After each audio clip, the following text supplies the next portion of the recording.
Dear friends, कैसे हैं आप सब। मैं उम्मीद करती हूँ कि आप लोग बहुत अच्छे होंगे। फ्रेंड्स, जैसा कि आप सभी लोग जानते हैं कि नवरात्रि के पावन 9 दिन अब समाप्त हो चुके हैं और अब आज विजयदशमी का पर्व है। आजकल लोगों में श्रद्धा बहुत है, बहुत ज़्यादा लोग पूजा पाठ में मन लगाते हैं, बहुत ज़्यादा लोग पूजा पाठ आदि करते हैं। मैंने खुद देखा है कि लोग किस तरह से जहाँ देवी की स्थापना होती है सुबह स्नान आदि से निर्वृत्त होकर वहाँ जाकर पूजा आदि में लग जाते हैं, फिर शाम को दोबारा जाते हैं। कोई 9 दिन के व्रत रख रहा है, कोई घट स्थापना कर रहा है, कोई कैसे पूजा कर रहा है, कोई भोग लगा रहा है, कोई माता रानी का श्रृंगार कर रहा है, कोई दान पात्र में पैसे चढ़ा रहा है, तो कोई चंदा दे रहा है, कोई माता की चुनरी चढ़ा रहा है, तो कोई साड़ी चढ़ा रहा है। इतनी श्रद्धा लोगों में है कि जिसका बखान नहीं किया जा सकता। लेकिन इस सब के बीच कुछ ऐसी चीज़ें भी देखने को मिलती हैं जो देखकर ये लगता है कि सब तो व्यर्थ है, और अगर ऐसा ही करना है तो नवरात्र ना ही मनाए तो अच्छा है। कहने का मतलब है, मैं ये बात कहना नहीं चाहती, क्षमा करे परमात्मा, लेकिन फ्रेंड्स कुछ ऐसी चीज़ें हैं जो देखने को मिलती है। फ्रेंड्स, आजकल कुछ लोगों में दिखावा बहुत है। स्पेशली अगर हम अपने युवा वर्ग की बात करें तो वो लोग हाथ में मोबाइल लेके देवी के दर्शन को जाते हैं। वहाँ जाके देवी की प्रतिमा के आगे ना सर झुकाया, ना पैर छुआ, ना कुछ किया, पीठ करके खड़े हो गए और लगे सेल्फी लेने। वो सेल्फी 2 3 4 5, एक के बाद एक सेल्फी सेल्फी सेल्फी। वहाँ किस लिए आए थे वो? सेल्फी खींचने कि देवी को प्रणाम करने? ना प्रणाम किया ना कुछ, बस सेल्फी लेने लगे क्योंकि उन्हें फेसबुक में लगानी। भाई, सबको बताना है, सबको बताना है कि हम कितने बड़े भक्त हैं, हम देवी की पूजा करने के लिए गए थे। अरे जी भर के पहले एक बार माता रानी को निहार तो लीजिए। माता रानी ने क्या श्रृंगार कर रखा है, उनकी उस छवि को आंखों में बसा तो लीजिए। फिर उस छवि को घर लेकर लौटिए, माता रानी को वहीं छोड़ के नहीं बल्कि अपने मन में बसाकर फिर वापस लौटिए। सीधी सी बात ये है फ्रेंड्स कि जैसा कि रामचरितमानस में लिखा है, निर्मल जन मन सो मोहि पावा, मोहि कपट छल छिद्र न भावा। मोहि कपट छल छिद्र न भावा, कि जिनका मन निर्मल होता है, जिनका मन साफ होता है, जिसमें झूठ पाखंड दिखावा आदि नहीं होता, वही लोग ऐसे हैं जो भगवान को प्राप्त कर सकते हैं। जिनमें छल कपट है वो भगवान को कभी प्राप्त नहीं कर सकते। लेकिन आजकल लोग अपने यश के लिए, अपनी कीर्ति के लिए इतना बखान करते हैं, करेंगे थोड़ा सा, बताएंगे इतनी जोर का। कुछ लोग व्रत रखते हैं तो भाई ऐसे व्रत रखते हैं, ऐसे व्रत रखते हैं कि पूरी दुनिया को पता चल जाए कि उनका व्रत है। और व्रत में भी उनके खान पान में कुछ खास नियंत्रण नहीं होता। एक तरफ आलू धनिया के भुने जा रहे हैं, एक तरफ फसई के चावल बन रहे हैं, एक तरफ फ्रूट्स खा रहे हैं, एक तरफ कुट्टू की पकौड़ियाँ तल रही हैं, एक तरफ लौकी की सब्जी बन रही है, एक तरफ कुछ, एक तरफ कुछ, एक तरफ कुछ। अरे ऐसा व्रत आप रखेंगे तो फिर आप रहने ही दीजिए। दूसरी बात फ्रेंड्स ये है कि जिस दिन व्रत होता है या फिर जिस दिन ये पावन दिन चल रहे होते हैं, उस दिन ये अपेक्षा होती है कि व्यक्ति यथासंभव पूजा करे, यथाशक्ति पूजा करे, खूब पूजा करे। लेकिन खूब पूजा नहीं होती, बल्कि खूब फोटो खींची जाती है, खूब दिखावा होता है, क्योंकि पूजा से तो मतलब ही नहीं है। अगर एक जने को बुला के खड़ा कर दिया जाए कि कोई एक स्तुति देवी की सुनाओ या देवी का कोई एक मंत्र बताओ, तो वो उनको याद नहीं होगा। लेकिन फ़ोटो उन्होंने ऐसे लगाए कि इनसे बड़ा प्रखांड पंडित, इनसे बड़ा हवन करने वाला तो कोई होगा ही नहीं। अरे ज़रा सा कुछ किया, तुरंत फ़ोटो खींच दी, तुरंत लगा दी। अरे पहले भगवान को निहार तो लो, भगवान का आसन आदि साफ कर दो, भगवान को सुंदर श्रृंगार कर दो, उन्हें एक बार निहार तो लो, उन्हें भोग लगा दो। अरे याद के तौर पे आप फ़ोटो खींच के अपने पास रखना चाहते हैं वो ठीक है, लेकिन पूजा पाठ छोड़कर आप खाली फ़ोटो फ़ोटो फ़ोटो, देवी की पीठ तरफ पीठ करके कौन खड़ा होता है? खाली फ़ोटो अच्छी आए, चेहरे पे लाइट पड़े, इसके लिए क्या ये सही है कि देवी की तरफ पीठ करके हम लोग खड़े हैं? दूसरी चीज़ फ्रेंड्स जो मैंने नोटिस की है, मैं आपको पहले एक कहानी सुनाना चाहती हूँ। एक बार की बात है कि जो एक बुढ़िया थी, सब लोग जहाँ दान कर रहे थे वो गई और वहाँ पर उसने सिर्फ 2 ही रुपए चढ़ाए। सब लोग उस पर हंसने लगे। इस पर ईसा मसीह ने कहा कि इसका जो दान है वो सबसे बड़ा है, क्योंकि ये जो बुढ़िया है 4 रुपए कमाती है, 2 अपने पे खर्च करती है और 2 रुपए जो उसके बचे हैं वो सीधे दान करने चली आई है। और जिनके पास अपार संपत्ति है वो खाली ढेले भर का दान देते हैं और इस पर हंस रहे हैं। कहने का मतलब फ्रेंड्स ये है कि कुछ लोग ऐसा करते हैं, कुछ लोग ऐसा भी करते हैं कि सामर्थ्य होने के बावजूद ऐसी चीज़ों का दान करते हैं जो किसी अन्य के काम नहीं आती। फ्रेंड्स ऐसा कहते हैं कि अगर आप किसी को वस्त्र का दान कर रहे हैं तो किसी को जिसको भी आप वस्त्र का दान कर रहे हैं तो वस्त्र उस तरह का दान कीजिए जिस स्तर का कपड़ा आप पहनते हैं। पहनने को तो लोग बहुत महंगे महंगे कपड़े पहनते हैं, खूब डिज़ाइनर कपड़े पहनते हैं, लेकिन जब दान करने की बारी आती है तो ऐसा कपड़ा दान में देते हैं कि काम वाली तक शर्मा जाए, वो तक पहनने में हिचकिचाए। अरे जो भी आप दुर्गा जी में चढ़ाते हैं, चाहे श्रृंगार हो, चाहे कोई वस्त्र हो, चाहे कुछ भी हो, वो पंडित अपने घर लेके जाता होगा। ऑब्वियस सी बात है उसकी वाइफ जो है वही यूज़ करती होगी। पंडित का क्या काम है? सुबह उठकर नंगे बदन वो पूरे मंदिर की साफ़ सफाई करता है, भगवान की सेवा करता है, उन्हें साफ़ सुथरा रखता है, प्रसाद आदि का वितरण करता है, जो जो चीज़ें मंदिर में होनी चाहिए वो सब चीज़ें करता है। कितनी मेहनत करता है, कितनी ज़्यादा मेहनत वो करता है।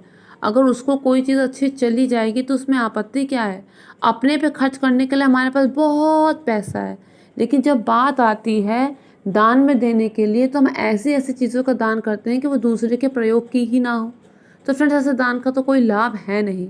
इससे अच्छा तो आप ना ही दें। ज़रूरी नहीं है कि आप 10 चीज़ें गिन कर दें, लेकिन कोई एक चीज़ दे तो ऐसी दें कि सामने वाला कम से कम उसे घर पर तो पहन सके, घर पर तो यूज़ कर सके। दूसरी बात फ्रेंड्स ये है कि अक्सर ऐसा होता है लोग 11 रुपए चढ़ाएंगे लेकिन उसे वसूलने की बहुत ज़्यादा कोशिश करेंगे। मतलब कुछ पैसे चढ़ा दिए भगवान पर, और जब तक पूजा हुई तब तक कोई नज़र नहीं आया, जब तक आरती हुई तब तक कोई नज़र नहीं आया, जब तक कथा हुई तब तक कोई नज़र नहीं आया। हाँ, जैसे पता चला कि प्रसाद वितरण का समय है, अब भंडारा होने लगा तो वो भीड़ जमा है, वो भीड़ जमा है, जैसे पता नहीं कहाँ की भीड़। अरे प्रसाद लीजिए, जिन्हें खिलाना है वो प्रेम से आपको खिलाएंगे, सब होगा, लेकिन साथ ही पूजा पाठ में भी तो थोड़ा मन लगाइए। कुछ लोग ये कहते हैं कि हम भाई घर का काम करते हैं, हम घर के सब लोगों की ज़रूरतें पूरी करते हैं, यही हमारी पूजा है। तो फ्रेंड्स ऐसा कुछ नहीं होता है। जितने भी जीव जंतु होते हैं ना, वो भी अपने बच्चों के लिए मेहनत करते हैं, वो भी अपने बच्चों के लिए स्ट्रगल करते हैं। चिड़िया दाना चुन के लाती है, शेर शिकार करके लाता है, अपना कुछ ना कुछ ऐसा आशियाना वो लोग बना के रखते हैं जहाँ अपने बच्चों को सुरक्षा प्रदान कर सकें। इसके अलावा जानवर और क्या काम करते हैं? किसी जानवर को देखा है बैठ के पूजा करते हुए? एक आधा एग्जाम्पल अगर छोड़ दिया जाए, क्योंकि एक बार कुछ सुनने में आया था कि लक्ष्मी जी के मंदिर की परिक्रमा एक कुत्ता लगातार करता है, कोई रोकता है तो वो रुकता भी नहीं है। तो उस बात को अगर छोड़ दे, एक आध एग्जाम्पल छोड़ दे, तो कभी आपने देखा है किसी कुत्ते को पूजा करते हुए या किसी जानवर को पूजा करते हुए? अरे मानव शरीर ही तो इसीलिए मिला है, बड़े भाग मानुष तन पावा, बहुत ही भाग्य से हमें शरीर का, ये मानव का शरीर मिला है, और देवता भी इस शरीर को पाने के लिए तरसते हैं। ऐसा सब लोगों ने कहा है कि देवता भी इस मानव शरीर के लिए तरसते हैं। तो क्यों नहीं हम पूजा पाठ में मन लगाते, क्यों नहीं हम भगवान को पाने की कोशिश करते हैं?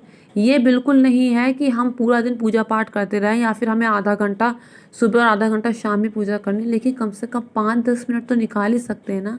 खाने के लिए समय निकल जाता है, तैयार होने के लिए निकल जाता है, टीवी के लिए निकल जाता है, फ़ोन के लिए निकल जाता है। जब पूजा की बारी होती तो फिर कैसे समय नहीं निकलता है? जो चीज़ करने लगो, एक बार उसमें मन लगाओ तो फिर उसमें मन लग ही जाता है। तो हमें भी, क्योंकि इससे एक तो चीज़ ये होगी ना कि एक तो हमें हमारे मन की शांति मिलेगी, दूसरी चीज़ अपनी तरफ हमें एक सुरक्षा कवच का अनुभव होगा, और इस अनुभव को प्राप्त करके हमारी जो स्ट्रेस है वो काफ़ी हद तक ख़त्म हो जाएगी। तो बहुत ज़रूरी है कि हम ईश्वर की पूजा में भी थोड़ा बहुत मन लगाएं, क्योंकि कई बार ऐसा होता है, बल्कि हमेशा ऐसा ही होता है कि जब भी हमारे साथ कुछ गलत हो रहा होता है तो हमें बचाने के लिए हमारे पुण्य कर्म ही सामने आते हैं। कई बार आपने सुना होगा कि मैं तो बाल बाल बचा, एक्सीडेंट होते होते बचा, ये घटना होते होते बची, ना कहे नारायण ये हो जाता तो क्या होता? क्योंकि उस समय जो आपके सामने आया वो था आपके अच्छे कर्म। तो क्यों ना अपने अच्छे कर्म के खाते पे कुछ ना कुछ डालते रहें, और अपने बुरे कर्म के खाते को पूरी तरह से बंद कर दें, ताकि एक दिन वो खाता ही समाप्त हो जाए। इतना मुश्किल नहीं है ये सब। फ्रेंड्स मैं आपको एक बात बताती हूँ। एक बार क्या था कि एक बच्चा था, ज़्यादा बड़ा नहीं था, 8-10 साल का आप समझ सकते हैं। वो क्या करे, भिक्षा मांग के अपना गुजारा करता था। एक दिन वो भिक्षा मांगने राजा के यहाँ गया। उसने कहा कि मुझे कुछ आटा दे दो और मुझे कुछ कंडे दे दो, मैं अपने लिए रोटी खुद ही सेकूँगा। तो राजा ने क्या किया, उसके कहने पर उसे कुछ आटा दे दिया और उसे कंडे दे दिए। तो उसने क्या किया, उसने वो कंडे सुलगाए, चूल्हा जलाया और उसके बाद रोटी सेकी। 5 रोटी उसकी बनी। उसने पहले भगवान को भोग लगाया, फिर वो रोटी खुद ग्रहण की। बात ये हुई उसके साथ कि जो कंडे वो लेकर गया था, जो कंडे उसे राजा ने दिए थे, उसमें असंख्य चींटी थी। अंधेरे का समय था, उसने ध्यान नहीं दिया, वही कंडे जला दिए। वो सारी असंख्य चींटी, ढेर सारी चींटी मर गई। उस बच्चे ने अगला जन्म लिया और वो एक बहुत बड़े घर में पैदा हुआ, एक राजा का पुत्र बना। उस राजा की बहुत सारी रानियां थी, लेकिन उसके कोई संतान नहीं थी। वो एक ऋषि के पास गए कि मुझे कोई संतान नहीं है, मुझे संतान प्राप्ति का उपाय बताओ। उस ऋषि ने कहा कि संतान प्राप्ति का कोई योग तुम्हारे में है ही नहीं, तो तुम इस ओर सोचना बंद कर दो। तो उसने कहा, नहीं, आप ऐसा मत कीजिए, मुझे अपने वंश को आगे बढ़ाना है, आप मेरी मदद कीजिए। इस पर उसने एक फल दिया, कहा कि जो तुम्हारी सबसे बड़ी रानी है, खाली उसे खिलाना, बाकी रानियों को मत खिलाना। राजा ने ऐसा ही किया। कुछ समय पश्चात उसे एक उत्तम संतान की प्राप्ति हुई। एक बहुत सुंदर सा पुत्र उसके यहाँ पैदा हुआ। वो पुत्र धीरे धीरे बड़ा हुआ, 5 वर्ष का वो पुत्र हो गया। लेकिन जब बाकी रानियों ने ये चीज़ नोटिस की कि इसके पुत्र होने की वजह से राजा जो है उसी के साथ ज़्यादा समय बिताता है, राजा उसी से अधिक प्रेम करता है, वो हमारे सर पे बैठ रही है, मतलब वो अपने आप को हमारी हेड समझने लगी है, इस पर ईर्ष्या के वश उस पुत्र को जहर खिला के मार दिया। उन्हें सोचना चाहिए था, उन्हें सोचना तो ये चाहिए था कि पुत्र चाहे राजा की दूसरी पत्नी से हो, लेकिन एक तरह से पुत्र तो हमारा भी हुआ। जो मातृ सुख हमें अभी तक नहीं मिला वो इससे मिलेगा, हमें तो अपना स्नेह उस पर लुटाना चाहिए। लेकिन उन्होंने ऐसा नहीं सोचा, इसके उल्टा सोचा और उसे मार दिया। जब उसे मार दिया तो राजा और रानी विलाप करने लगे। संयोग से वहाँ नारद जी आए, उनसे रोने का कारण पूछा। उन्होंने सब बातें बताई। तो इस पर नारद जी ने कहा कि देखो, संसार में ऐसा कोई नहीं है जिसको जाना नहीं है। तुम कहो तो मैं तुम्हारे पुत्र को जीवन दान दे दूंगा, लेकिन तुम ये भी तो सोच लो कि तुम्हारा पुत्र जीवित होना चाहता है या नहीं। अगर वो कहेगा कि उसे जीवन चाहिए ही नहीं, तो उसने बोला कि नहीं, आप हमारा दुख नहीं समझते, आप उसे जीवन दान दे दीजिए। नारद जी ने उसे जिंदा कर दिया। वो खड़ा हो गया सामने। तो उससे पिताजी ने प्रश्न किया कि आओ बेटा, हमारे पास आओ, तुम कितनी मुश्किल से जीवित हुए हो। तो पिता के ये प्रश्न पर उसने बोला कि मैं किसी का यहाँ बेटा नहीं हूँ। पिछले जन्म में मैं आपके यहाँ से कुछ आटा लेके गया था, गोबर के कंडे लेके गया था। उस गोबर के कंडे में बहुत सारी चींटियाँ थी और गलती से मुझसे वो चींटियाँ जल गई थी। वहीं जली हुई चींटियाँ अब मेरी बाकी विमाताएं हैं, आपकी बाकी रानियां हैं, जिन्होंने अपना बदला लिया, मुझे जहर देके मार दिया। क्योंकि मैंने भगवान को भोग लगाया था उस रोटियों का, तो इसलिए भगवान ने एक ही जन्म में मेरे सारे पाप तार दिए। मुझे 84 लाख योनियों में भटकना नहीं पड़ा। 5 रोटी आपने मुझे खिलाई थी, इसलिए 5 वर्ष मैं आपकी सेवा पे उपस्थित रहा। लेकिन अब मेरे जाने का समय आ गया है। मैं इस जन्म भद्र के चक्कर में पड़ना नहीं चाहता। अब मेरा ईश्वर के पास जाने का समय आ गया है और मैं ईश्वर के धाम को जा रहा हूँ। इतना कहकर वो चला गया। देखा आपने फ्रेंड्स, अनजाने में उससे की गई इतनी छोटी भूल के लिए भगवान ने उसे कितना बड़ा दंड दिया।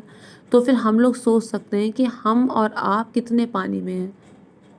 तो इसके लिए ज़रूरी खाली ये है कि हम अपने अपराधों की भगवान से क्षमा मांगें, ईश्वर की उपासना करें और दिखावे की बात अपने मन से हटा दें, क्योंकि इससे कुछ भी हासिल होने वाला नहीं है। ना देवी मैया प्रसन्न होंगी, ना हमारे अंदर से हमें सेटिस्फेक्शन कोई मिलेगा। ये जो दिखावा है वो हमें परमानेंट सेटिस्फेक्शन कभी नहीं देगा। तो इसलिए ज़रूरी है कि हम जो चीज़ करें गुप्त रूप से करें, ईश्वर को खुश करने के लिए करें, मन की शांति के लिए करें और अपने अच्छे कर्मों को इतना ज़्यादा बढ़ा दें कि कोई भी बुरा कर्म हमें दुख ना पहुंचा पाए। तो फ्रेंड्स, अगर आपको मेरा वीडियो ज़रा सा भी अच्छा लगा हो तो मेक श्योर मेरे चैनल को सब्सक्राइब, वीडियो को लाइक और शेयर कीजिए। Thank you friends, thank you so much.